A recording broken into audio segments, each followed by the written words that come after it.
Okay, we're at 9:03 and we have over 40 attendees. So good morning, everybody. My name is Farhad Farman. I'm with TRC, and thank you for joining us this morning in our first Developer and Designer Roundtable. Today we're focusing on low-rise residential HVAC and domestic hot water. And we have two wonderful speakers with us today. The nature of these roundtables is very inclusive, and we're trying to have everybody be part of this roundtable. So our speakers will be presenting a lot of information from their experience, and we'd really love to hear if that's been your experience as well, and what barriers you faced. The speakers will also go over some solutions to challenges that they faced, and we're really trying to move the market in terms of reaching our long-term goals, which we'll get into a little bit more detail. As you can see, we'll have a total of about 8 roundtables. They're focusing on various things. So this is the first, and is a deep dive again in low-rise res. Everything that we are going to be speaking about today is going to be available on this website at the bottom, allelectricdesign.org. And this is part of a larger program launch that's going to have materials available, contractor trainings, and so on and so forth. So yeah, thanks again for joining. Next slide, please. Everyone's on, we're using the GoToMeeting platform. To encourage your engagement, we'd like you to raise your hands if you have questions.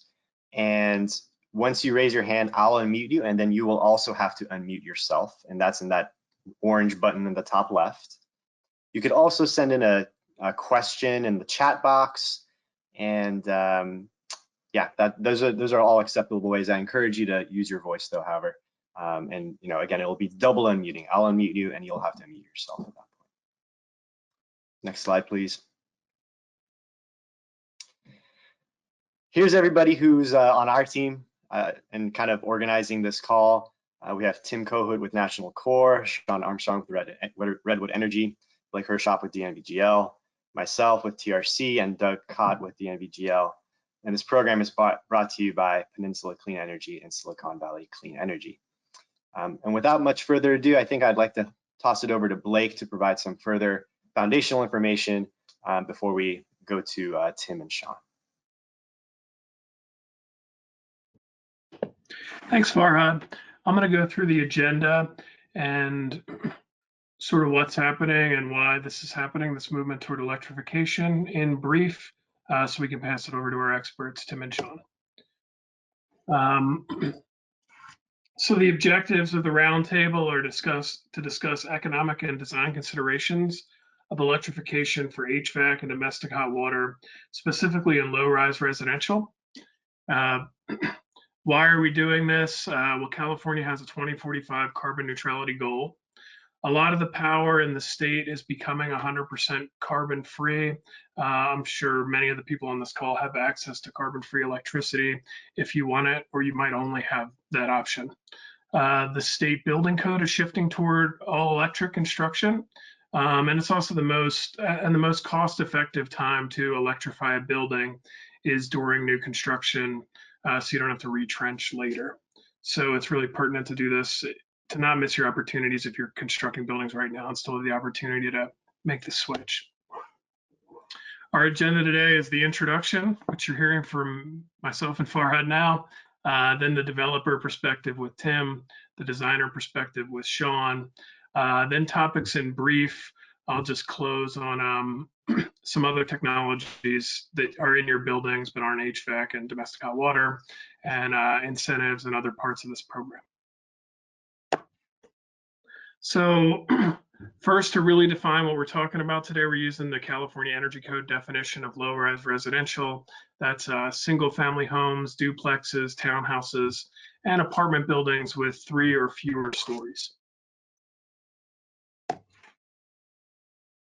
As some background, a lot of local cities in San Mateo, Santa Clara County, and neighboring counties have passed all electric reach codes or electric preferred reach codes.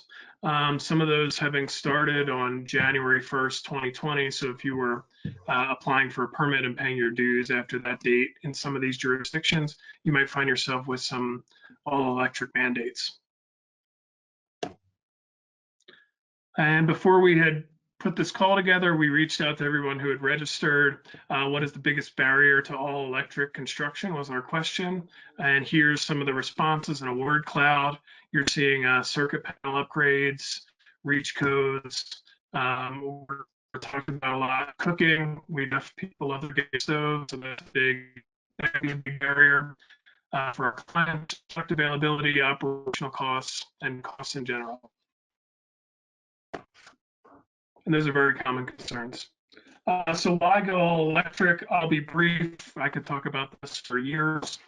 We'll look to the triple bottom line, which is something we talk about often in sustainability. That's when you make decisions that are sustainable, they're good for the people, for buildings that the people in your building, the planet, it's good for the environment, hopefully not speeding up climate change, and profit, meaning cost savings, operational cost savings, and as a developer, hopefully increase profits on your properties. How all electric fits in here, all electric homes are safer. That's the people aspect. There was recently a natural gas pipeline explosion in Baltimore that reminded us of that. They produce zero greenhouse gas emissions if powered by 100% renewable electricity, which they will be in California or already are in some cases. And in many cases, represent lower capital costs. That's lower construction costs on day one. Some background on natural gas. I'll go quick on this. It was sold as a clean transition fuel for many years. So just want to give some background on what clean means. This represents emissions from coal or diesel or oil. You see carbon dioxide, that's global warming. Sulfides, that's acid rain. Nitrates, that produces smog, and then particulates, larger matter that comes off that gives people lung cancer and asthma if they live near somewhere where that's. Natural gas solves some of these problems, but it still produces carbon dioxide and methane, and maybe more so than coal.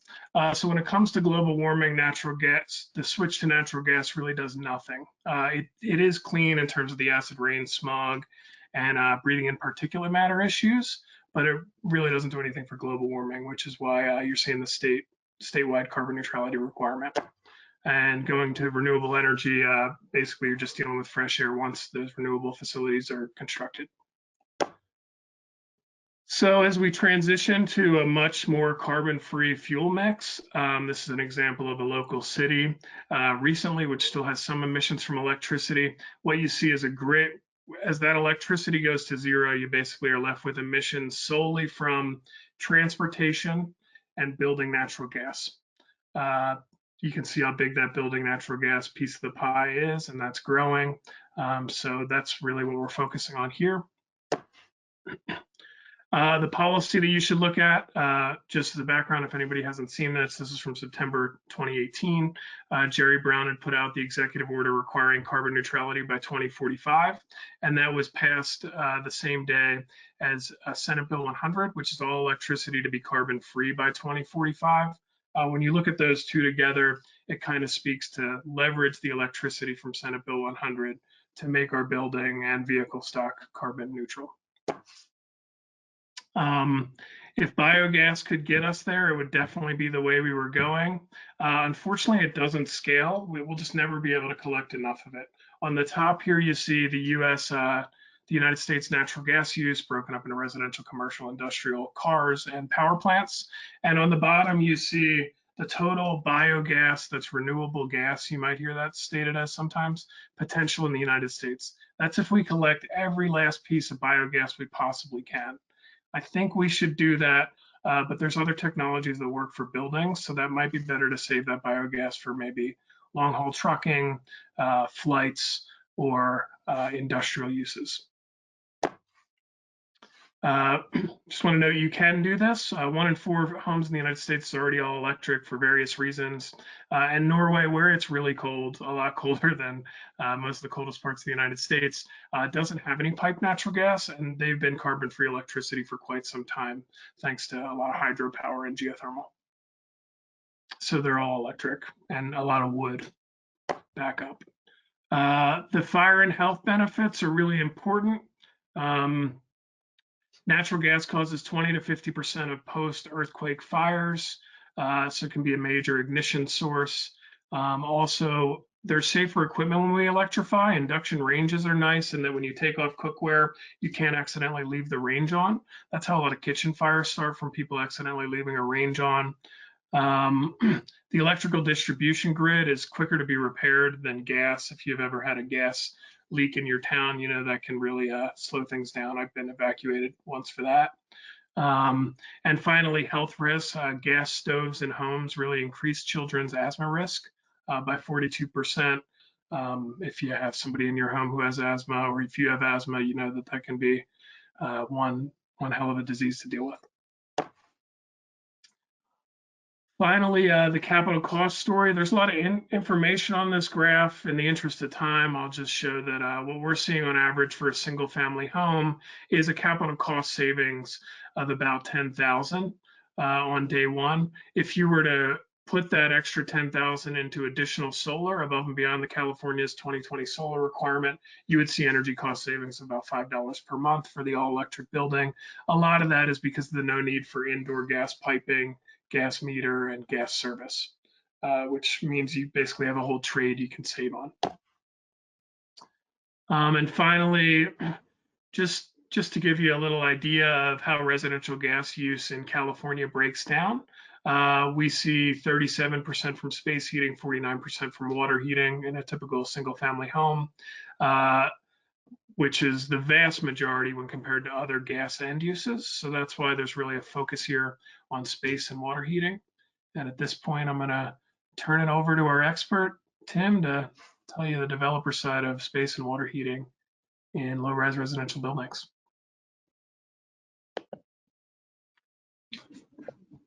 Great, thanks, Blake. If somebody could make me presenter.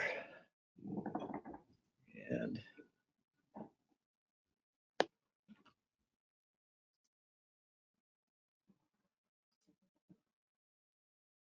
okay, I'm gonna focus on the developer's perspective in the conversation, knowing that I'm gonna hand this off to Sean, who's gonna transition into the technical side, the nuts and bolts of how you get this done. We have been grappling with electrifying our buildings for the last 2 years or so. Some of our funding sources in affordable housing are pushing us in this direction, particularly the ASIC funding, affordable homes, sustainable communities, which mandates really aggressive deployment of renewable energy systems to offset certain percentages of your total energy load. And when you do that calculation, you have to include both electricity and natural gas, which starts to penalize you for natural gas. And I'll get into some of the nuts and bolts and details on that in a second. To introduce who we are, I'm an architect and certified energy analyst at National Community Renaissance, coaching our teams on what they need to do to hit our goals. We are a developer, we are a builder, a property manager, and we have our Hope Through Housing resident services arms. So we are in it for the long haul. We are into communities from day one for the life of that building, generation to generation, providing services and stabilizing communities, a lot like other nonprofits do. We are very keen on our approach to sustainability.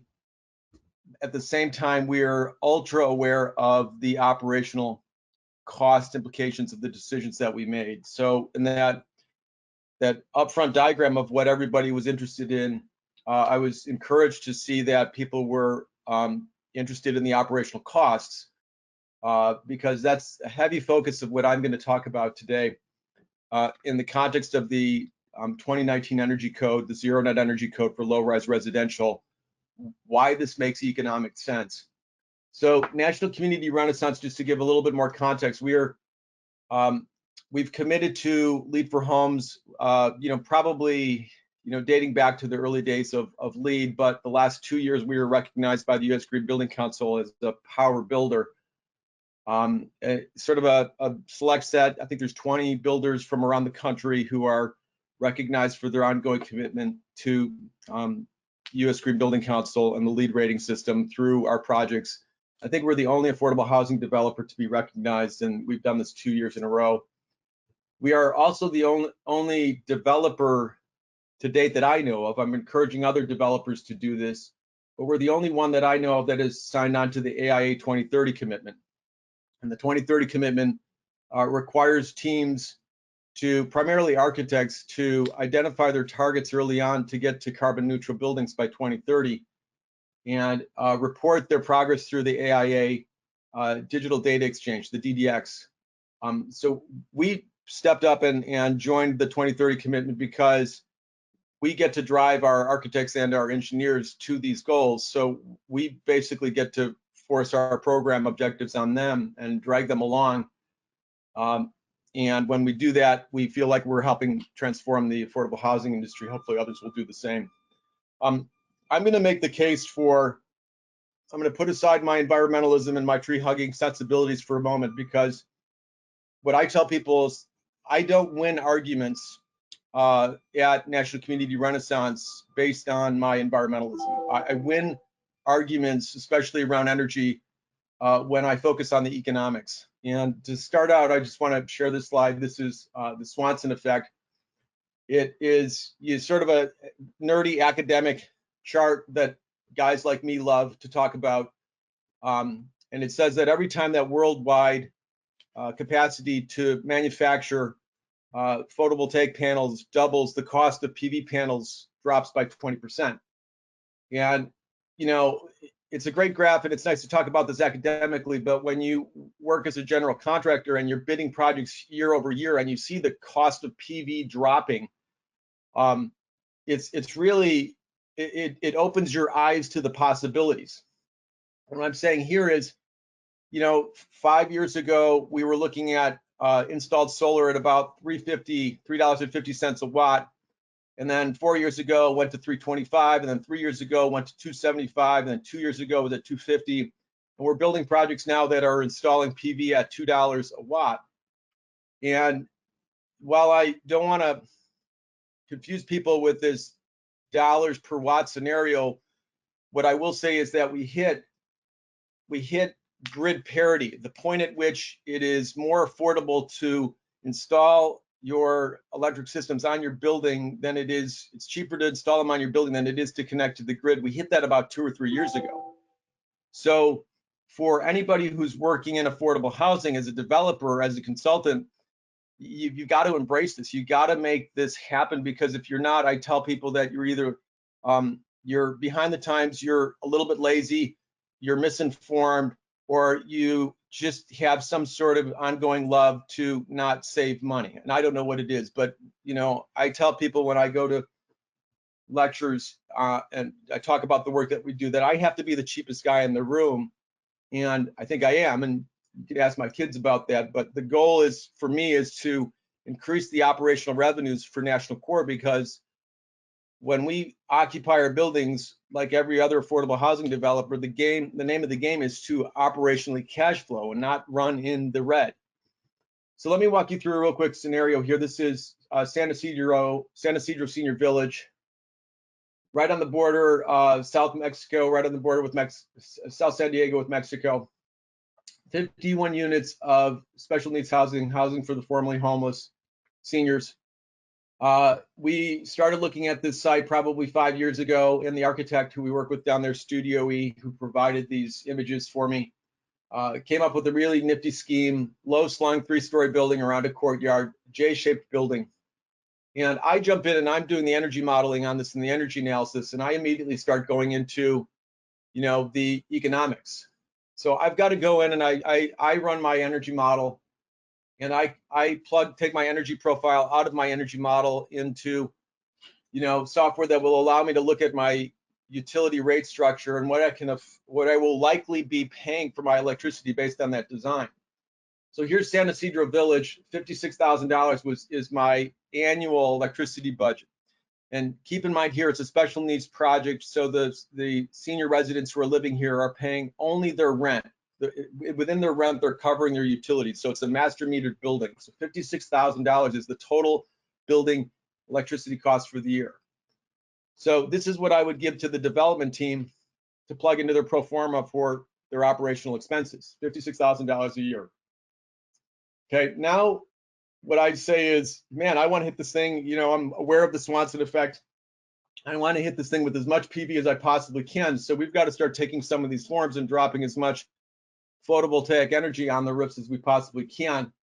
The project was originally conceived with natural gas, so it was too late, couldn't switch out of that. I'll get to that in just a second. So I was also trying to identify locations where we could possibly get a solar thermal system in here because I want to hit our AIA 2030 goals.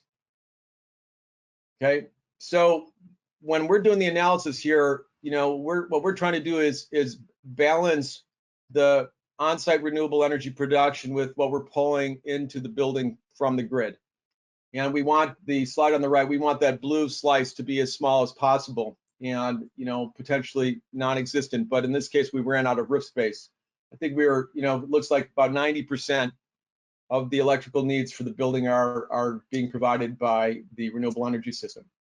So, you know, I've got a zero net energy building electricity, and I'm feeling pretty good about myself. And I go to report to the AIA DDX, and I take the energy production, the energy use intensity, kilobTUs per square foot per year, which is our metric as architects and energy analysts, and I plug it in here, and I'm at 23. And my AIA 2030 goal is 9. And so I'm, you know, a little bit red in the face on this and a little embarrassed. And I'm saying, what happened? I've got this great PV system on this building. Why am I so far from my goal? And what it comes down to is our commitment to natural gas with the boiler without supplementing it with a solar thermal system really hamstrings us. The natural gas is going to consume about 20% of the total building energy. And even with a 97% efficient boiler, I'm just really far away. So now I want to take a look at a different process. We've got another project right down the street. This is the Iris at San Ysidro, also designed by Studio E. It's 100 units of family that is currently going through design. And I go in and I am doing my energy analysis on day one. So I'm doing my mathing here. This is IES VE, which is a great program for doing conceptual and then very detailed analysis later on. And I plug in my 97% efficient natural gas boiler, and hey, you know, I'm just about where I was with San Ysidro Senior, 23 kBTUs per square foot, and my target is 9. Now I'm going to convert to, you know, modern technology, especially when we talk about electrification. I'm going to go with either a heat pump boiler or heat pump water heaters. In this case, the configuration of the building really is begging me to go to heat pump boilers. So I've got an energy factor on this of probably 3.5. So heat pump boilers and heat pump water heaters energy factors 3.5 means 1 unit of energy in equals 3.5 units of energy out. So it's 350% efficient. So this approach to water heating is now 3.5 times more efficient than my natural gas solution. So anybody who's looking at hitting goals for ASIC or anything else, you really got to start steering away from natural gas if you want to hit those targets, unless you have a lot of space on your roof and a lot of money for a solar thermal system. They're really complicated and really expensive and take up a lot of space in your roof. So I say let's steer towards the heat pump boiler on the Iris. I throw on some PV and my number goes down to 9. And you know, this is a 4-story building, not a 3-story building, but the calculus is the same. With the 3-story building, I think I would have much more roof space. I could probably get this thing right down to 1 or 0 if I needed to. The important thing about this is if I want to zero out my cost for heating hot water, it is much more cost effective for me to do it with a PV system tied to a heat pump boiler or a heat pump water heater than it is for me to go with solar thermal. I can meet all of the needs for my hot water heating with a PV system. I cannot do that with a solar thermal system. If you overproduce with a solar thermal system and you have too much hot water, you take that hot water and it goes to the sewer. There's just nowhere to store it. If I overproduce with a PV panel on a heat pump water heater or heat pump boiler, that excess PV goes into the grid. And you know, if I'm zero net energy, great. If I'm a little bit more than zero net energy, then SDG&E in this case gets the benefit from my generosity. But you know, I'm looking at probably 1 kW of PV per unit to get to zero net energy for my hot water heating. And that's easy to do thanks to the Swanson effect. All right, so let's go back to San Ysidro Senior real quick. And I have my diagram, and I'm talking to the architects and I'm talking to the developers, and they say, yeah, we don't have money for a PV system, you know, so forget about it. And I say, don't worry about it. I'll go out and I'll find somebody who will lease this to you. And you know, we negotiated with you know, one of our solar providers, Cal Solar, and they said we will lease the system to you for $16,000 a year. And I said, well, that's great because my operational costs are $47,000. I'm going to come out $31,000 ahead without coming out of my pocket with a single dollar if I had to do that. So I'm feeling pretty good, but you know, during construction, we're pretty good with controlling costs and working with our design teams to make sure there are no change orders. So at the end of this project, there happened to be surplus cash, and the PV systems are the last thing that we can actually upgrade. So this one, we decided we were going to buy it for $316,000. And if you look at this over time and over 30 years, that $316,000 investment has a return of 424%. And you'll see the graph in just a little bit and you'll understand it a little bit better. But for anybody who's got money floating around, it's like, well, why wouldn't this be a good deal? I'm still trying to figure out why, you know, for-profit investment corporations aren't trying to get into this sort of action, because if you just want a slow and steady return, especially when interest rates are close to zero and the stock market could go anywhere, this is a nice little sort of pool, you know, of perpetual need. Why wouldn't you invest in solar? I don't know. So here's the key. You know, I put that system on it, we own it. My operational costs now go down to about $9,000 a year. I can't zero this out. You know, there's always going to be some time of use charges associated with the electricity, but my overall savings on this are in the order of $47,000. And now we build it, right? And we drop the PV on the building, and it looks pretty much like that early diagram, which is great. And people are moving in, but the key for us is you can't let go. You've got to make sure that everything is working correctly. So we are now instrumenting our buildings so that we can actually look at the energy, especially for common areas in real time. So we're using the energy curve, which is nifty and reasonably affordable. I think it's the most affordable option that I found in the market. And here's San Ysidro Senior in real time. This is the last week, and you're seeing some peaks here. Those different shades here, they aggregate on top of each other. So the blue at the very top is mechanical. The orange is some lighting. The lighter green color is plug loads. The darker green color is elevator, and I think the bottom purple is also some plug loads. And I look at this graph, and it tells me where the energy is going in my building. And when I was putting this together the other day, I looked at this and I said, well, geez, the mechanical loads for the common area are pretty severe here. And why is my air conditioning system peaking at 8 o'clock at night, right? And that the air conditioning system never seemed to turn off. So we've got a really nice Mitsubishi VRF system here. I need to go back to my mechanical engineer and my mechanical subcontractor to figure out what's going on. Did we not program the thermostats correctly? Is it not turning off? Why is it turning the system on to meet these peak loads, you know, late in the evening? Stuff like this drives me crazy because at the same time, here's my production from my PV system. You know, so and the goal here is, if you remember the big pie, and I've got that little blue sliver which is coming from the grid, I really want to get that blue sliver as low as possible. So here's my daily production. The 3 different shades are 3 different inverters, and when I put them together, here's my net. Everything above the line, the red line, is what's pulling into the building.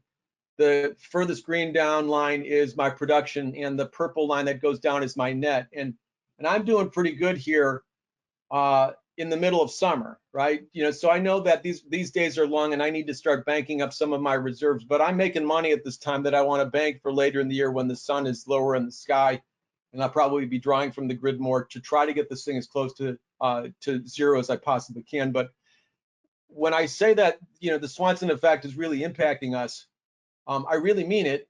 You've got to take advantage of this. And here, again, I can't be clear enough with this. This is the most important slide I'm going to show you. What does $47,000 look like over 30 years? For us, for a 51 unit project, it's not a huge project. It's a relatively small project. This is $2 million worth of operational savings. And for nonprofits who are strapped for cash in operations, what can you do with $2 million? What can you do with $47,000 a year? And my answer is there's many, many things that we like to do at National Core. There's many things that developers like us like to do. This is move-in day for our seniors at San Ysidro Village. And what I'm looking forward to is monitoring the energy production on this and seeing the actual cost hit the targets we established or possibly be lower, because I want to have conversations with our asset managers that we have excess cash on this property. So now we can do things like hire additional resident services providers. Maybe we can subsidize transportation. Maybe we can do some crazy things like repay our loans early or something, who knows? But this is really the gist of it. This is, what do you do with this money as you go all electric? There's great opportunities for developers to save a lot of money on this if they are aggressive and focused up front. And with that, I think I'll hand it off and let, if there's any questions on this, Farhad, if you want to moderate questions, or if anybody has anything. Yeah, that was excellent. You covered a lot of ground there, Tim. Thank you so much. So yeah, I just want to reiterate for folks that may have joined late, if you have questions, please type them. Well, actually, please raise your hand and I'll unmute you, and then you'll have to unmute yourself as well. So there's 2 unmutes there. We do encourage everybody to feel like we're all sitting at a table together. Please respond to anything that Tim presented in terms of the economics, anything else. You can type your questions in, you can into the chat or into the questions box. We're trying to go through some solutions here. We want to hear from you for what challenges you've been hearing and what resonates or what maybe doesn't from what Tim presented there. Tim, I have a question that I'd like to start off with until some audience members send something in. And this is more so around the process. What does your process look like since you made that AIA commitment to the 2030 goal? Did you have to change any template language around your OPR? Have you had to vet your design team in a different sort of way? Has your internal workings as a developer changed since you've committed to that highly sustainable goal? Yeah, that's a great question, Farhad. We have a standard basis of design document that, like, we standardized our approach to, the unit design. So we have standard unit designs, we have standard finishes, and then we have the standard basis of design, which really encapsulates everything that we try to do as a developer in the design process. So when we made the commitment, when we signed up for the 2030 commitment, we built that into our standard basis of design and said, here's what we've committed to. We want our design teams also to commit to that. But here's the way that we approach this. And you have to craft the language for your design teams, because I'm still, every once in a while, fighting the battles of, there's a lot of gingerbread approaches to making your buildings look nice for certain communities, and suddenly you can't land the PV on the roof that you need to. So our standard basis of design says, we're looking for contemporary architecture in most cases and flat roofs, because we've got to be able to deploy massive amounts of PV. You've got to be able to, not only is it important to hit your upfront targets, but you've also have to think about servicing the equipment over time and cleaning your panels. We have a 140 unit senior project we're finishing in Rancho Cucamonga, which is also zero net energy electricity, has a natural gas boiler, but it's got a massive 410 kW system on it, which is going to cover all the electricity costs. And we came to it at the end, after the design had started, and so it was a beautiful building. Little bit of gingerbread, so there's gable roofs all over the place. There's some carports, and we ran out of carport space, so we were on the roof in a 3-story building, sloped roof. And I've got to think about how we're going to get people up on those roofs every 8 months or so to clean the panels. So the standard basis of design needs to anticipate all of this so that you can first deploy, with design in mind, and then second, you need to be able to service this stuff over time to make sure that it's operating. Like these graphs I go back to on the energy curve. If we start hitting flat curves like this, if the production goes down, it's a sign for me that I've got to get up there, get somebody up there to clean the panels. And so that's got to be a piece of the puzzle. It can't be design, slap it on, put a plaque on the wall and walk away. It's got to be design with intent in mind, put the systems in place to monitor, and then be prepared to service the equipment to maintain the performance that you've targeted. And all of that is done for us in our standard basis of design.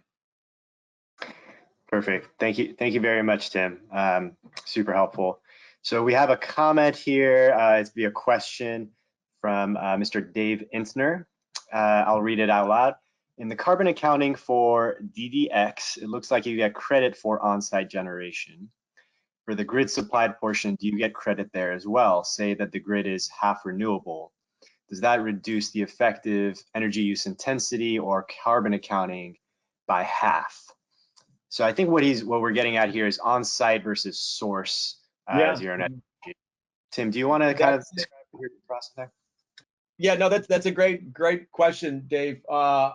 I think the answer is yes.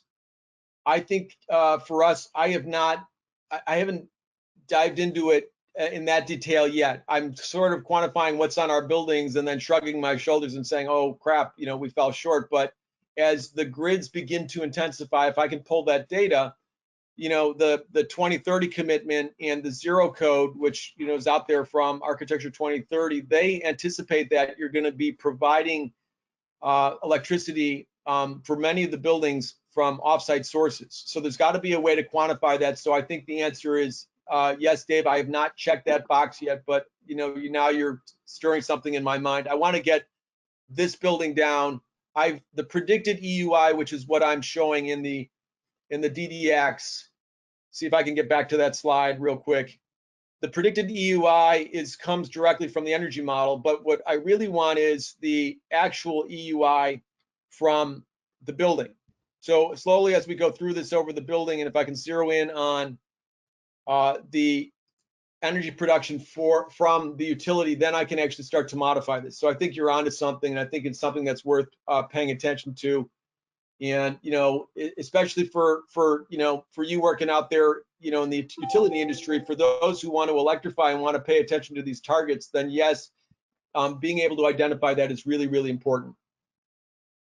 It looks like Scott Shell's got his hand raised there. Scott, I've unmuted you, and I know you're kind of a power user of the AIA 2030 Design Data Exchange.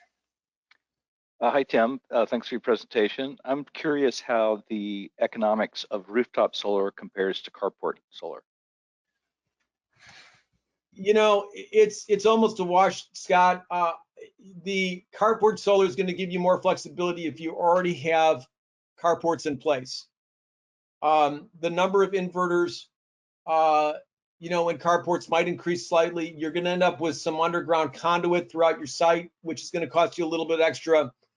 I think rooftop solar is going to really benefit you when it comes to maintenance, because if you can get the PV on a roof with a parapet around it, then it's easy to get somebody up there to clean your panels.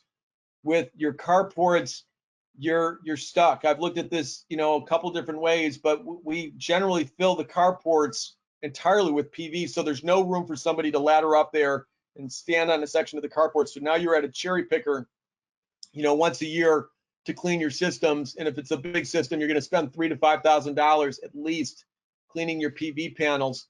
If you get somebody up on the roof and there's roof access, then properly trained maintenance person can go up there and clean the panels.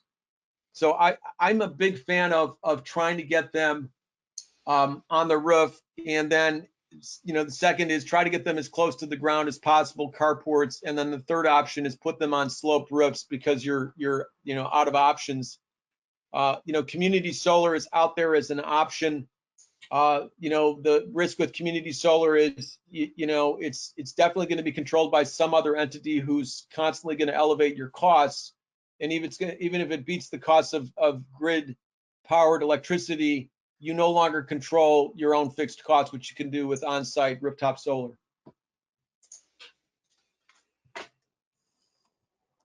Great, thank you, Tim. We have another question here from Chris DeHaan, and I'll just pop this out here. So, and this is probably gonna have to be our last question before we move on to Sean here. So the economics for solar PV are especially compelling in affordable projects where unit electricity usage is paid by the building owner. There's an incentive for the building owner to invest in solar and capture the savings over time. In market rate buildings with individual meters, unit electricity costs are paid directly by residents, and thus unit electricity costs are already $0 for the building owner. The economic benefit is muted when you just look at common area usage. So how do you resolve this conflict of incentives and justify more significant investment in solar PV on market rate buildings?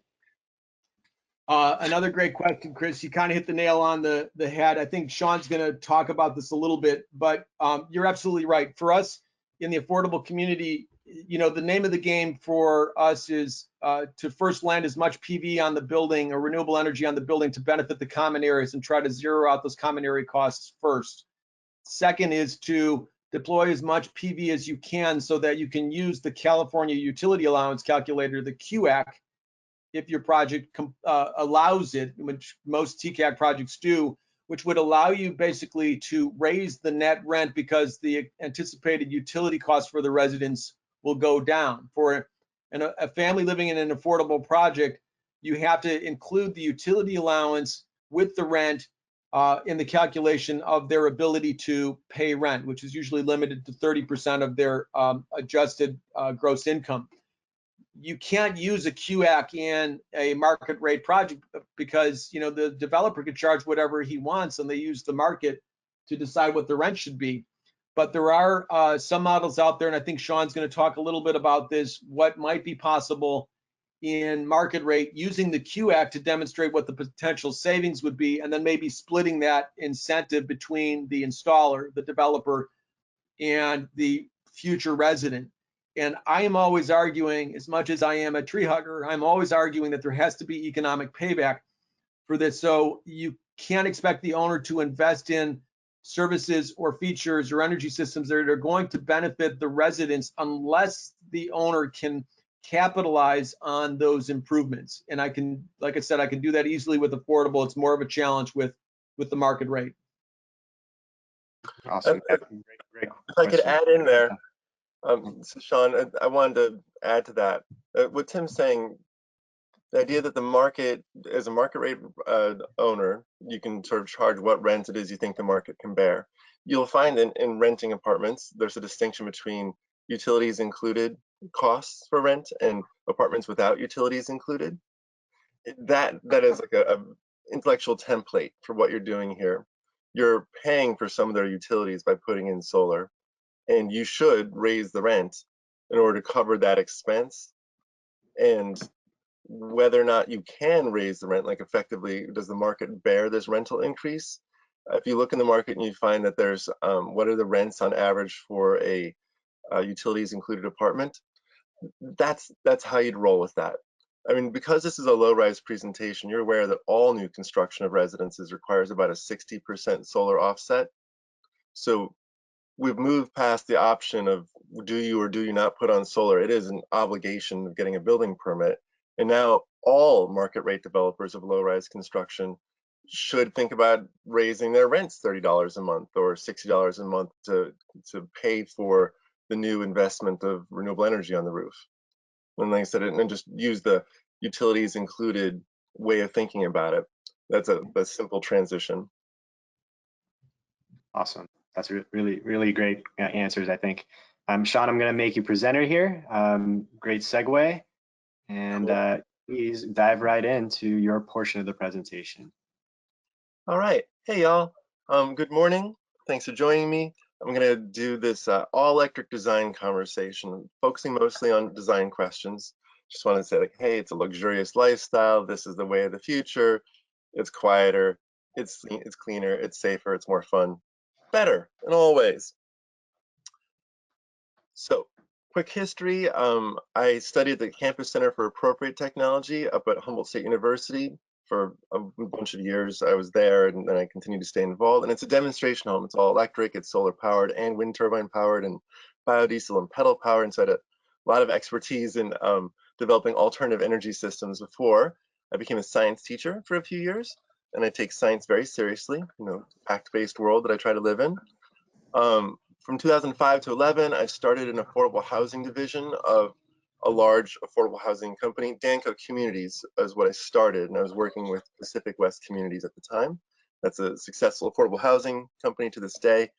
On the right-hand side, you can see one of the little cool developments. It's 26 tiny senior homes in Fort Bragg, each that are 100% solar offset.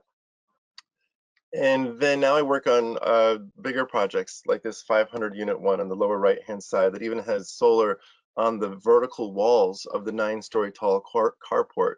It's over in Washington, D.C. It's on the Beltway.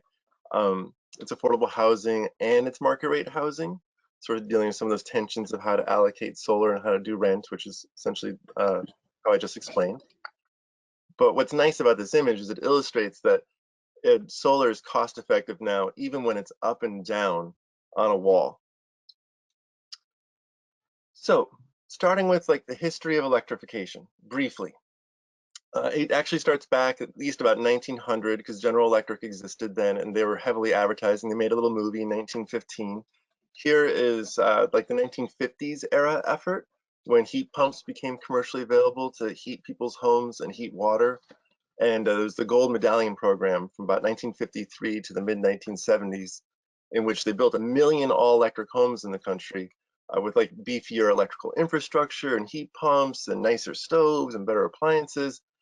That sort of fell apart in the 1970s because of the oil embargo, and we took about a 20-year pause in the market growth of all-electric.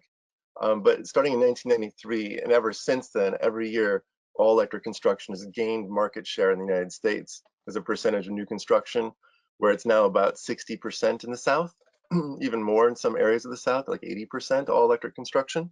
That's just because it's less expensive, among other things, the luxury and such. But most developers in the country are, most homes are built by developers, and most developers are trying to find ways to lower construction costs.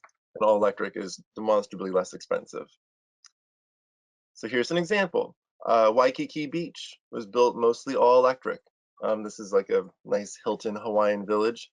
And if you vacation in Hawaii, you'll discover that most condos, most apartments that have any sort of kitchenette, it's an all electric hotel. It's an all electric condo.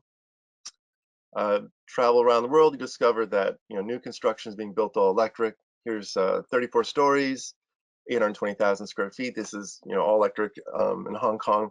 I happen to find this project I have dozens and dozens of slides like this of cool projects around the world that are built all electric that I got from the Colmac website. That's a heat pump water heater that's made up in Washington.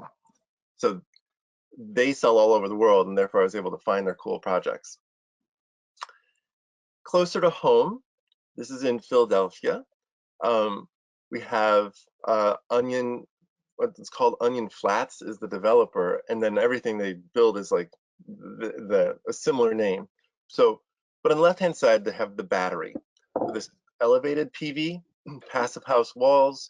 Those little pretty colors are indicators of people's individual apartments' energy balance, which they show on the outside of the building, but it's anonymous. But it's supposed to help people understand how close it is to zero net energy. On the right-hand side, you can see Onion Flats kind of standard design now, where they cover the building with PV on 3 walls and the roof. And these are market rate projects you're looking at, not affordable housing. And they're selling and renting extremely well. And you can see from the construction costs on the bottom, that's their all-in construction costs. If you're familiar with California square foot construction costs, you know that it varies around the state, depending on if you're a rural area or an urban area, but you don't generally see this number unless you're in a rural area. But this is how most of the country's construction costs go. If you're in a second tier city or a smaller town, or et cetera, you can build for about this amount per square foot. So that affordable housing company that I co-founded, I was a project manager, I did all the work. And then here's my boss. And this is what we found, is that this is a quote from one of his presentations. I'm going to show you a couple of his slides in a second. But to read out loud, all electric is a no-brainer. The cost of bringing gas to a building site is expensive. In our developments, all electric is less expensive to build and just as efficient or more efficient in operations. And you can't generate gas on site, but you can generate electricity with solar electric panels to lower bills. Just like Tim was speaking to, it's just a business move. It lowers costs. It's cost effective. It has a rapid payback. So this is an illustration of utility studies. This is not a fringe study I'm showing you here. These are SoCalGas and PG&E published papers on what it costs. And they say that Navigant is for SoCalGas on the left-hand side. If you are putting in an air conditioner and a furnace, gas furnace, it will save you $1,000 to $3,000 if you put in a heat pump. There's no difference between an on-demand gas water heater, which is code minimum, and a heat pump water heater in cost. You're going to save about $100 if you go to an electric dryer. You'll save about $100 if you go to an electric stove. You'll save $200 to $1,000 per fixture with not having to run gas plumbing in the walls. PG&E charges on average $16,500 per lateral. That can be significantly more, by the way. In Los Angeles, where we're doing a project, it was $110,000 just to get the lateral from the street, the gas line to the building, which was more than the cost of all the things they were going to do with the gas. It's pretty much just a boiler that they're going to run up 9 stories to a roof, and that also was like $15,000 just in gas infrastructure. And then if you are doing a new construction subdivision, or if you are responsible essentially for building a road with gas in it, wow, that's expensive. That's like $140 to $317 a linear foot, and that is developer paid. That can add up to tens of thousands of dollars per parcel. On the right-hand side, these are all costs that get folded into our utility bills. You might not be aware that 80% of our utility bills for gas, 80%, are the infrastructure bond costs being put into it. It's not your consumption of gas. As people say, gas is cheap. The infrastructure is incredibly expensive, and that's how we pay for it. The movement towards all electric construction is putting the gas industry in general into a panic, and PG&E has figured out their solution, which is to abandon their gas infrastructure efforts, like to develop new gas infrastructure, and they're going around to all the public hearings saying, we think it's going to be too expensive. It's going to, we're building in losses now that we know we're going to have to pay for in 10 years when we get rid of the gas lines. These are 40-year bonds, and if they only get paid out for 10 years of people paying their utility bills on them, then they lose huge amounts of money. 3/4 of it gets lost. So the costs on the right, those can be a danger to a utility if they have them bonded and they're expecting 40 years of repayment and they only get 10, maybe 20. So you can see how utilities that can get out of the gas business are. Okay, and by the way, please ask questions as we go along. I'm going to just sort of roll through my slides, but I'm happy to pause, happy to explain anything, just putting that out there. So here's a nice case study. This just got built. It's about 7 miles from me. Super happy to have another homeless housing development in Eureka because there's, of course, like everywhere in California, really significant homelessness issues. We might have like 5% or 10% as many beds for homeless people as we actually have homeless people living out in the hills, living in the Redwood forest, living in the marsh here, living on the railroad tracks across the street from my house. So this project got built in no small part because of the solar array that's on it. It wasn't committed to put in a 100% solar offset array. Chris Dart, the guy that I showed you a little picture of a few minutes back, this is totally voluntary, and it was just to make the project pencil financially. We did not try to get beyond the 2016 code. So this has electric resistant space heating, super efficient windows, very thick insulation, heat pump water heaters that are shared, 2 per apartment. so that we could lower the cost of the water heating system with the shared system. And now I'm going to show you how the financials worked out. Why did we do this? How did this project really get built off the back of making it all electric and solar powered? So Chris presented this slide at Housing California 2 years ago, and I thought it was just so useful and helpful that I'm going to present it to you as well. On the top, you have the County of Humboldt's 2019 Section 8 Utility Allowances of Humboldt County. So this is what everyone in Humboldt County who is developing is going to not be able to pay in, or charge, I should say, not be able to charge in rent per month. So $130, $160. Actually, I should have moved that over because that's on the 2s and 3s. So it's $99 and $130 are the two numbers we're going to compare. Pardon there. 99 and 130. Down below, you can see the same 2 1 and 2 bedrooms, $5 and $11.77, functionally $12. So on the top, that's the one you accept, and it has no relevance to your building, if it has a solar array or not, or it's efficient or not. It's just the Housing Authority's standard document. On the bottom, this is a project-specific utility allowance.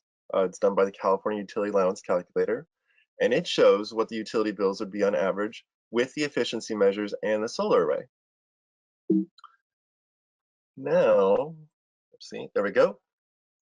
This is how it works out in leveraged debt. When you close your permanent loan at the end of construction, you take on debt, and they pay you money. Right? You take a loan out; it's a permanent loan, and then you repay it with the rental revenue. So over the course of 15 years, which is the period of repayment for this loan, on the top right you can see that they can pay back $2.125 million if they use the QAC. And they can pay back $1.46 million if they use the Housing Authority's utility allowances. So there's a $664,000 difference between those two numbers, and that shows up at closing, at the place in service. That's an amount of money that's made available right away. Don't have to wait for it to show up over 15 years. The permanent loan is established by the 15-year forward-looking rents, which you show the QAC. So they have $664,000 more money as a consequence of that utility allowance. How much did it cost for them to get that is the question. So they have here $342,000 to get to that amount of solar. They did get the tax credit, so they chopped off $102,000. There's consulting fees for design and such. We don't charge $20,000, by the way. We charge less, usually 12 to 15. And then, so I don't know why that number is there. But anyway, net benefit is $404,000. That's money that's just there for them to be able to pay for essentially 1.5 more apartments. And when you're competing in the affordable housing world, or really just in any situation where you're trying to make money, but in this case, that extra apartment and a half is a part of their competitive scoring. All these financials are worked out at the application stage. So they were able to compete with an extra apartment and a half compared to someone else building immediately next door with all the same circumstances. This would be an example of where Danco would get funded. This was the heart of the strategy that we developed back in 2006.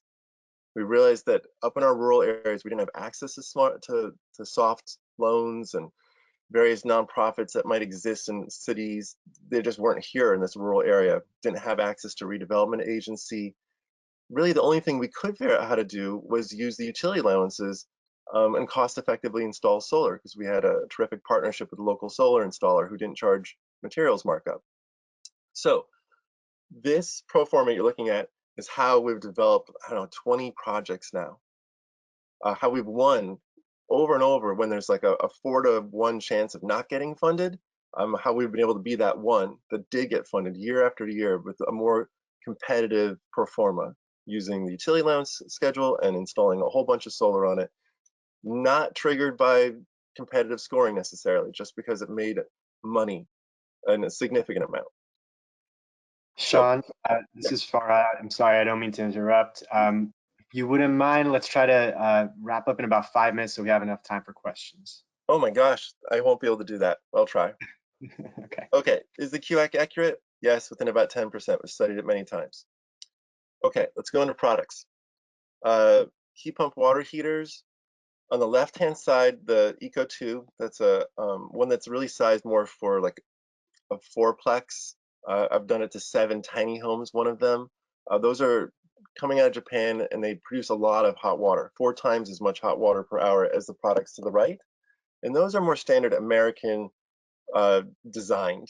Like they're designed for our water demands, which are basically showers, as opposed to in Japan where they have very large sitting tubs. Of these, I would point to Rheem as the quietest and least power. So sometimes people have struggled with the increased cost of transformers, and I try to help people avoid that increased cost by just choosing appliances that use less power. I'm going to talk about that a couple times as we go through. And Rheem is also half as loud. So instead of being 55 decibels, it's 49 decibels, and that our ear experiences as half as loud. If you were going to do a central domestic hot water system, I showed you the Sandin previously. These are all other examples that work. You can see down here on the left-hand side, this is a zero net energy apartment complex in Rotterdam, New York. And the Arctic is the one that they would recommend because they tested a whole bunch of different products, the ones here and others, and found that the Arctic was the one that was producing the most heat at the cold temperatures and doing it efficiently. So it was meeting the demand, and it was doing it efficiently, as opposed to other products that didn't do as good of a job of meeting the demand. It might have been rated the same, but in the real world, things are different. Here are swimming pool heat pump water heaters. And these are ones that stop producing heat at about 40 degrees Fahrenheit outside, as opposed to these, which will go down to -30. So this is a swimming pool, but it's a 3-season pool. You know, you'd use this for spring, summer, and fall, or maybe in the wintertime also if you live in a moderate climate. This is an example. This is my friend CJ. He has a greenhouse over his swimming pool.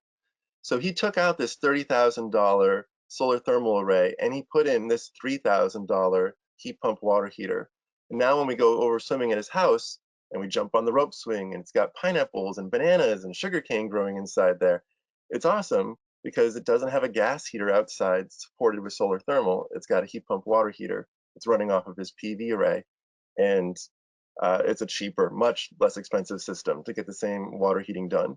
And it works in the winter better than solar thermal does. Here are heat pump water heaters that are for apartments, basically. Like this Colmac is in this new development in Gilroy for low-income seniors and homeless seniors. So we have 2 of these products there for that apartment complex, like 71 units, just sort of a standard central design. You can save a lot of money in designing a central heat pump water heating system by putting in more storage and reducing the amount of heat pump capacity, because heat pump capacity is more expensive than storage tanks. Just a word to the wise. Okay, pricing. This is a Rocky Mountain Institute study that I participated in, a big paper that's out there you can read, and we got 70 different bids, got them all over the country. We normalized them, did tons of work. It's a Rocky Mountain Institute paper, so they did a fantastic job of the statistics analysis. And what you can see here on the left, this is what it costs to do a central heat pump system. This bar and whiskers. This is the lowest price we found, which is actually the lowest price we found of all. It was that New York project I gestured at a few minutes ago. So this is 50% of it will be in these boxes, and then the other 25% is up here. Central gas, you can see, had a lower average price, but it didn't go as low as heat pump water heaters, but it's about the same price. Individual tanks are more expensive, although some of the pricing is just sort of normal average. The most expensive was putting individual gas tanks per apartment. And then this is individual water heaters. Oh no, pardon me. This is multi-central, meaning this is individual water heaters, 1 for 1. And this is where you share 1 tank per 2 apartments. You get lower average costs, as you can see. That's the average here. This is the average here. Sean, can I ask a clarifying question here? These are costs without incentive, correct? Correct. Yeah. Totally just what the bids came in at. We got lots and lots of bids from different projects, the raw bids, no incentives. Thank you. So this is to illustrate that a heat pump water heater system, be it central or individual or shared, is not more expensive than a gas system, and it might very well be less expensive. It certainly has the potential to be less expensive, but it's not going to raise costs, assuming that you get a decent bid. And there's such a thing as a bad bid. That's why you get 3. Here you can see the consequence. These are graphs from a retrofit. There's been dozens of retrofits of existing apartment complexes that have produced similar graphs. So on the left-hand side, you can see energy savings. Yes, energy savings when significant energy savings from putting in central heat pump water heaters. Up here, another example of energy savings. Yes, significant energy savings. Here's the example of cost savings. Yeah, costs went down. The electricity costs went up because you added a new electricity device, but getting rid of the gas more than compensated. So yeah, costs are about half of what they were before they put in a central heat pump water heater. Here we have, this is how I sort of started in electrification, was using a ductless mini split. So each of these little homes has one fan coil, this right here, thing on the wall that produces heat and cool. And then outside it has this compressor. And this is inexpensive. It's a very inexpensive, super efficient system. In blue here, you can see they go down to -31 Fahrenheit, -15 Fahrenheit. This is to illustrate that you can do this up in Truckee. You can do this in central Alaska, then they do. You know, that's a whole other slide talk what they're doing up in Alaska, but they're electrifying as well.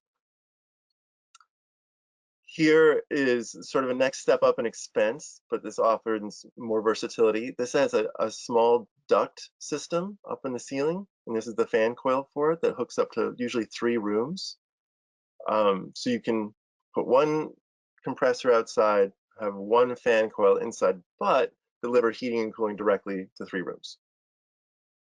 Oh, and this is an example. This is in San Jose. Quetzal Gardens is using that project. It's RCD. Now I wanted to show the pricing up here. I showed that as that illustration of the house, you know, with what the PG&E studies and et cetera had said were the cost savings. I want to show you what it looks like when you go out shopping. This is an air conditioner made by Rheem. It's $1,700. An identical air conditioner with a heat pump functionality. So it's just reversible. It's a very cheap change to it. Reversible pump. It's $2,000. If you take that same air conditioner and add a furnace, as opposed to adding the functionality of a heat pump, if you actually add a new box, the furnace box, it's $3,000. And that's where you can see the at least $1,000 in savings, but there's always markup. So $1,000 of materials savings can be $3,000 of total savings. Here's a cool little, this is the first project built in California for native sovereign nation. Up here is the Yurok tribe on the Hoopa reservation, ironically. So cool little homes, and they use these. These are larger heat pumps. They go to ducted systems. Of course, they also go to very cold temperatures, used all over the country. And something to know is that they frequently have crankcase heaters. And so I've started trying to point this out. It's an electric resistance element that can use a lot of electricity. Like our heat pump was supposed to use 400 kilowatt hours in a year for heating and cooling, and the crankcase heater used 800. So way more than the actual heating and cooling of the apartment. So now I'm like, okay, I don't want crankcase heaters. This is a stupid thing. And most heat pumps don't need them, but the old school big blocks like this frequently do. So just so you know, crankcase heater is something to pay attention to if you're trying to do a very efficient apartment. Okay, this is the last slide. If you were doing, if you were trying to deal with a 50 amp supply, so 50 amps at 240 volts, usually you have 100 amps or 200 amps per house. But if you are in a trailer home park, if you're building an accessory dwelling unit behind your house, 50 amps might be the most you can squeeze out of the situation. So you would do something like this. You do a package terminal heat pump like the Innova or the Olympia that's out there. It's 120 volt, plugs into any outlet in the house, doesn't need a dedicated circuit. So it's basically just using your plug load circuit. You get a 15 amp Rheem. Hopefully there's going to be a heat pump water that comes out that even uses half that much power by Rheem this year, as well as General Electric and A.O. Smith, but I can't show them because they're not real yet, but basically they've made a dramatic jump in efficiency and they're coming out with that product this year. But for now, you'd get one of these, a 15 amp. This is how I cook in my house. I have 2 of these, and they plug into my kitchen outlets, just like a blender or a popcorn popper or something. But this is my stove. And I have 2 cooking stations, one for my wife, one for myself, which prevents conflicts in the kitchen at night. And I cook all the food on 2 burners. I very rarely need a third. And it cost me $200. And I flipped my whole kitchen over to be all electric just by getting a $200 plug-in. Many other people have as well. They're popular, they're awesome. You can find them online. You get a microwave oven that's also a convection oven, does dual purposes. And that's another just countertop. You don't need to specially wire it. And you get a smaller refrigerator. This uses 1/6 as much power as a 20 cubic foot refrigerator would. So this is what it would look like. You get a small refrigerator, you get countertop cooking devices that are still wonderful and fast and awesome to cook with, totally superior to gas in the experience. And you get some efficient heating and cooling systems. There. Thanks very much. We have a question here from Armando Iglesias. Armando, I've unmuted you. You are self-muted. If you could please unmute yourself and please voice your question. It was only about the audio, but since I'm got the micro open, I guess that there is a dramatic difference between heat pumps and an alternative to furnaces. That's what. Mm-hmm. Yeah, heat pumps which start in like 1940, 1930s, have been developed and they're used all over the world. The United States is really one of the last places to be so reliant upon gas because it's just dramatically cheaper and easier to use a heat pump. I'll even say California in particular, because so much of the South is already using all electric appliances and have heat pump training centers and those kinds of things. Yeah.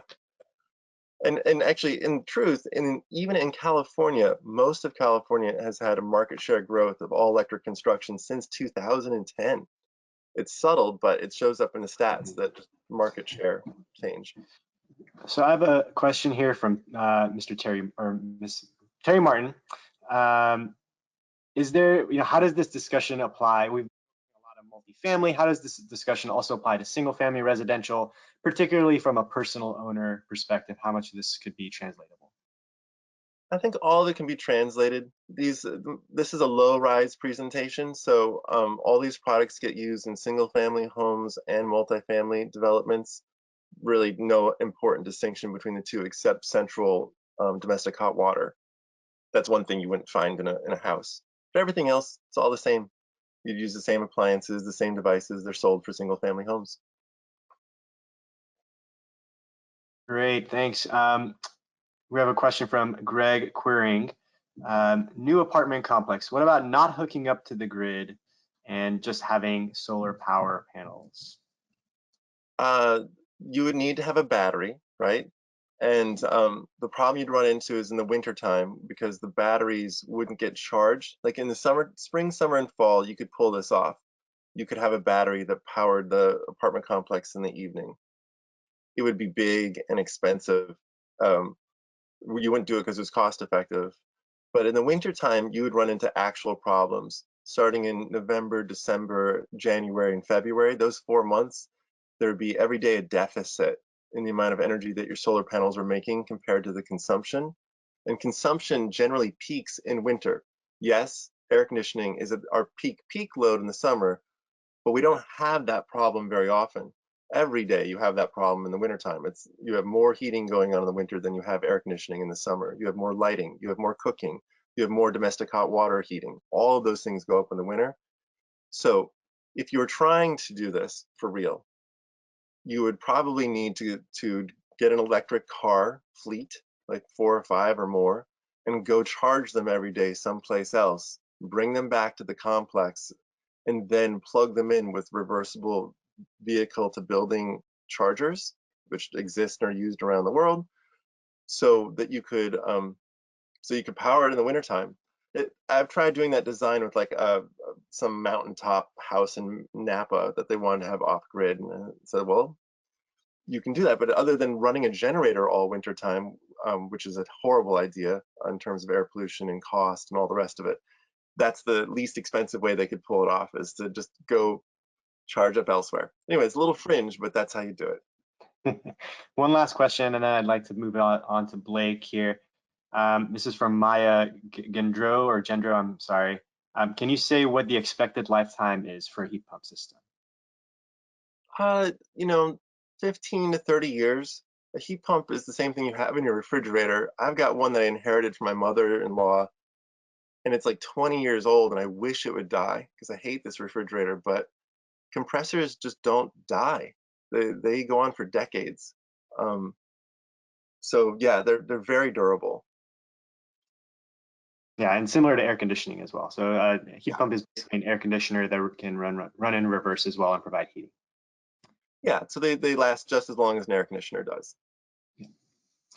So at this time, I'd like to move on to Blake. He's going to touch on non-hot water, non-HVAC topics. Blake, I believe you already have presenter capability.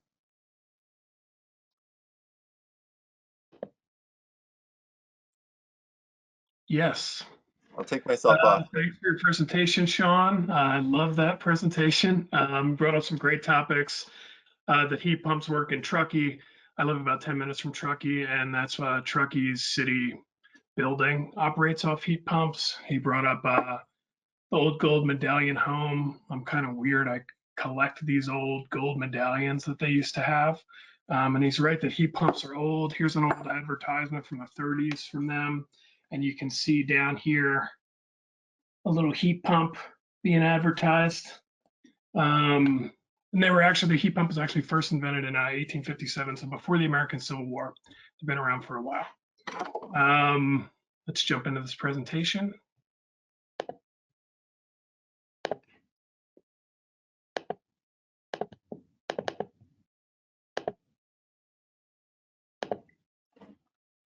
Okay, brief topics on other technologies. So we focused on the main emissions and the main natural gas use in buildings. Just wanted to jump into the other ones. So we're going to talk about clothes drying, cooking, pool heating, and then a little bit of stuff on electric vehicle charging as we electrify cars, and we're doing that faster in California than we're doing buildings. First, on the cooking side, Sean brought up induction cooktops. If you haven't used one, I really recommend you try one. They're definitely better temperature control, so quicker to go from boiling, if you're cooking rice, from boiling down to simmering, which is a major problem with old school electric style burners. What actually happens is, rather than heating a burner and then cooking based on that, a current is induced through magnetism into the actual cookware itself. You need cast iron or any type of cookware that a magnet will stick to the surface. And here you can see how the burner doesn't get hot, where somebody's put induction on an induction range, the cookware there, and the chocolate's melted where there's cookware and it hasn't where there isn't. They're really good. I also have one of those portable ranges just to test it. We'll do gas versus induction cooking parties, dinner parties, when you used to be able to have dinner parties. Consumer Reports, actually, when they just did their 2020 rankings, the top 2 scoring ranges were both induction. There's other benefits of induction, really precise temperature control. You can set the degree. It's much safer since it turns off automatically when you remove the cookware after about 2 seconds. Water boils faster, cools down very quickly compared to electric resistance and the elements that are on your gas range, the iron that's usually up there. They're easier to clean than gas or old school coil electric, and they don't have those fumes. Gas cooktops are the only unvented gas item in our building, so all the imperfect burn is going right into your face. So that's about 20% of the natural gas just goes into your face when you're cooking on gas. I brought in here, these are from Sean's guide, which I'll show you a link to later. I have a bunch of options for slide-in induction ranges you can put on your countertop, and then commercial style electric ranges. You can see a couple of those are induction capable. Those are going to be pretty important in your super high-end residential, which is going toward that commercial look. IKEA just released one of these. Before you install something in a client's building or require something for a reach code, I really do recommend you spend 50 or 70 bucks either through IKEA or Amazon or something to buy one of these countertops just to test it yourself. I felt that important for myself. So definitely something to consider if you're going to go to induction. Also electric. We have electric outdoor barbecues. The picture on the left is from a residential building I worked on where an outdoor barbecue with the family was really important. This is the Kenyon unit. I will say I have not personally used it. I talked to the owner the day he used it, and they had really glowing reviews of this unit, and they were pretty skeptical when they put it in. This allowed them to avoid the gas line that they were considering putting in for their outdoor barbecue. So those options are out there. Stepping into dryers. We have standard, these are some standard electric dryer options. The dryer, rather than using the clothesline, came out in the 1930s, and the electric and gas dryer came out on the same day. Just as some background there. They also make a lot of heat pump dryers, and one thing we specifically wanted to note was the combination condensing washer and dryer. So both heat pump dryers and these combo units are condensing, meaning you don't need a vent. You may not know, but dryer vents are a big source of fire. Lint can get caught in there and catch on fire. Rather than using a vent, all the moisture goes out through a pipe in these units. And these, in both the heat pump and this unit, and in these particular units, these are the style that you put your load in, and at the end of the wash cycle, it just switches to a dryer. So you wouldn't have to flip your laundry ever again. We've heard really good things about these units, especially the larger LG model. I definitely am going to buy one of these when my washer or dryer go kaput. Pools and spas. In homes that have these, they're a big energy cost. And pool heaters have an issue where they often go out. They often don't even last their whole useful life in terms of gas pool heaters, from my experience just being in a lot of pools where the heaters are broken.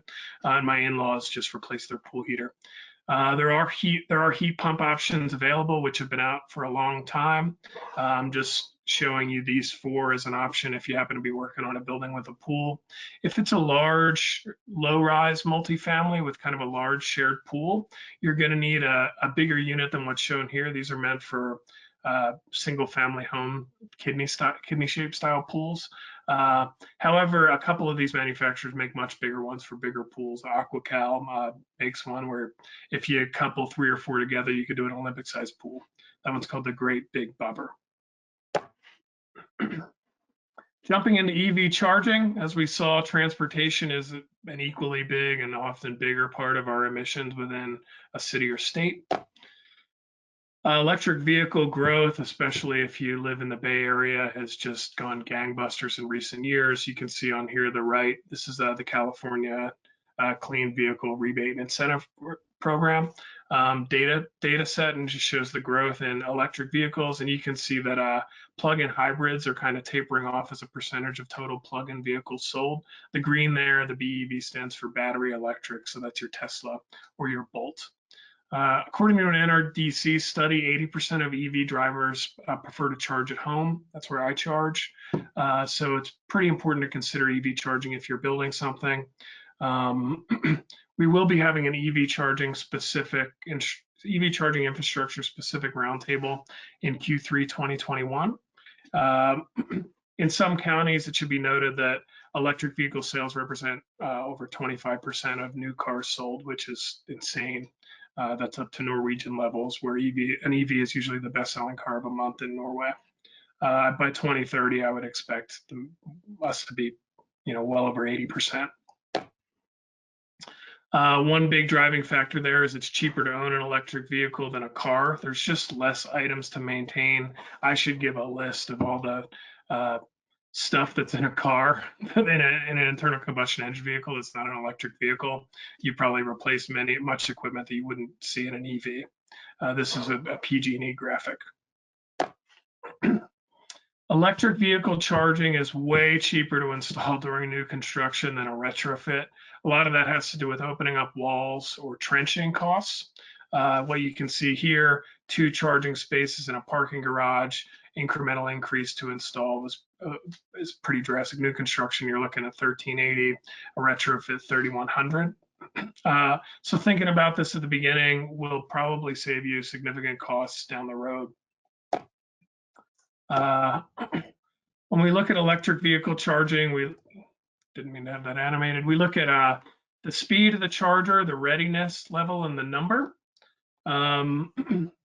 Speed would be level 1, that's a 120 volt outlet. Level 2, that's a 240 volt outlet, like a dryer would have. And then level 3 is DC fast charging. A lot of people do charge on level 1. For multifamily, that's something to really lean on. For single family, if you're building a garage, it should definitely have a level 2 outlet in it at the minimum, and maybe even the full charging station.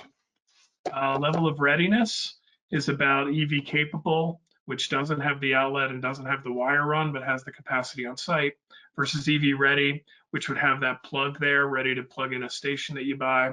And EV charging station means putting in the full station. And then number of charging stations is really something you have to determine. Some kind of charging for each unit is something we would definitely recommend for any multifamily or any residential application when you're building new construction. A way to really maximize charging access while minimizing electric infrastructure, there's a couple ways, infrastructure cost upgrade costs. There's a couple ways to do that.